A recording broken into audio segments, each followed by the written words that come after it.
Okay, and we're in game 3. The score is 2-1 to 13. White is 11 away and black is 12 away. And so it's white's decision here. Should white double? Is white too good to double? And if white doubles, what should black do? Should black take or pass?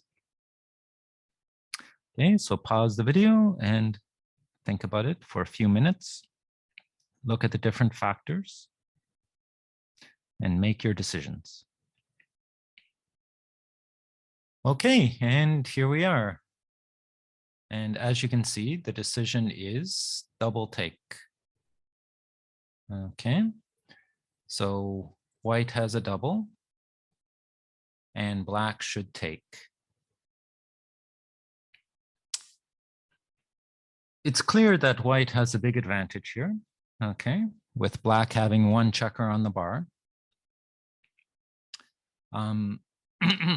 And so, and white has 3 home board points, okay. He's got 4, 8, 10 in the zone, right, for attacking purposes, which is pretty strong. So the double is pretty clear.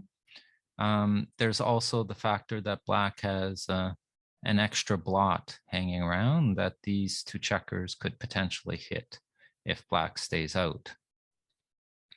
Okay, so it's a double, but the question is, maybe it's too good. But there are a couple things that preclude against this being too good, okay? One is that black's position is not too bad. He has his own, extra point, home board point, okay? He doesn't have a lot of blots, just 1. And so his position is not a mess, okay? He's in the kind of position where if he's able to anchor somehow, then he would have decent counterplay, okay? Against white still has 2 checkers that he's got to bring all the way around, okay? So there's decent counterplay. The other issue here in terms of thinking that it's too good is that white's homeboard points are rather deep, okay? So this is not ideal, right? It leaves open these points, the 5, 4, and 3 points for black potentially to come in and anchor. And if black does anchor on one of these higher points, then it's not going to be so easy for white to bring all the checkers around safely with this kind of setup, okay? So it's not too good. White definitely needs to send the cube now and potentially play for a doubled gammon, okay? So now the question is, why is it a take for black? Okay, because as you can see, the gammon rate is rather high, right? It's basically 38%.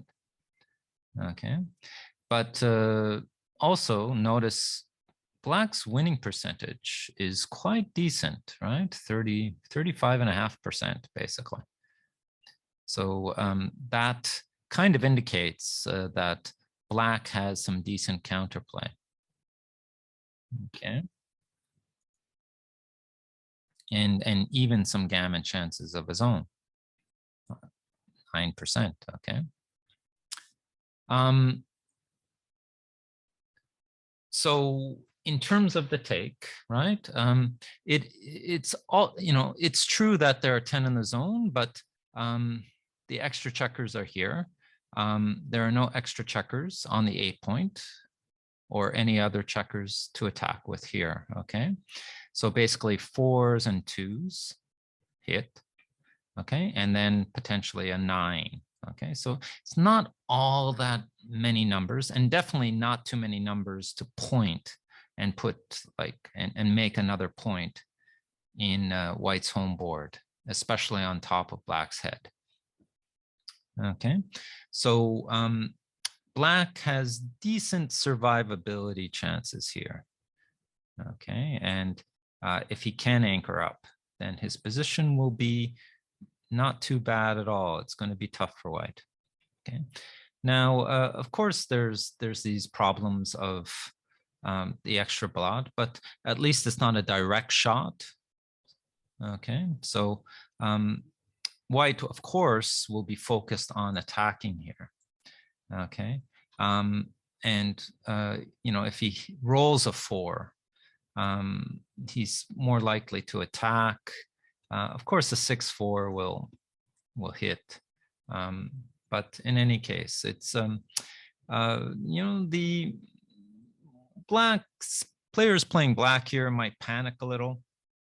Okay, and yeah, might be afraid of losing the 4 points, but there's still quite a bit of play here for black, and the score is such that it's far enough away from 13 points that even were black to, you know, be gammoned on a 2 cube here and lose 4 points, it's not a total disaster, right? There's still plenty of match left to go. So that's another sort of consideration. Black does have some potential like priming value in this position as well, okay? Just because these 2 checkers are still back here, so there's possibilities of, you know, maybe anchoring up and then starting some blocking in the outfield, okay? So yeah, all in all, it's a good double by white, but you know, there are plenty of threats, but black can take it, okay? And as you can see, it would be a blunder to pass this cube, a bigger blunder not to double, okay? But a blunder to pass this. And I think just keep in mind this structure as well. This is one of the major reasons why this is a take. If you move these points to the 5 and to the 4 and maybe put this on the 3, I think you're looking at a closer pass in that case, because white's position is so much stronger. And even were black to kind of anchor up, it wouldn't be so difficult for white, to bring the checkers around safely. Okay, so I hope you got that right. But in any case, I hope some of the factors I talked about helped you here. The race in this case isn't so important because it is kind of a blitz position.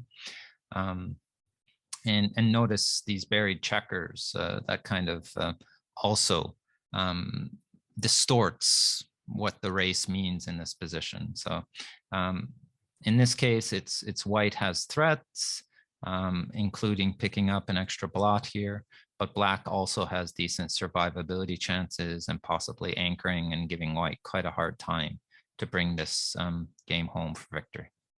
Okay, thanks very much, and look out for the next doubling decision video. Have a good one.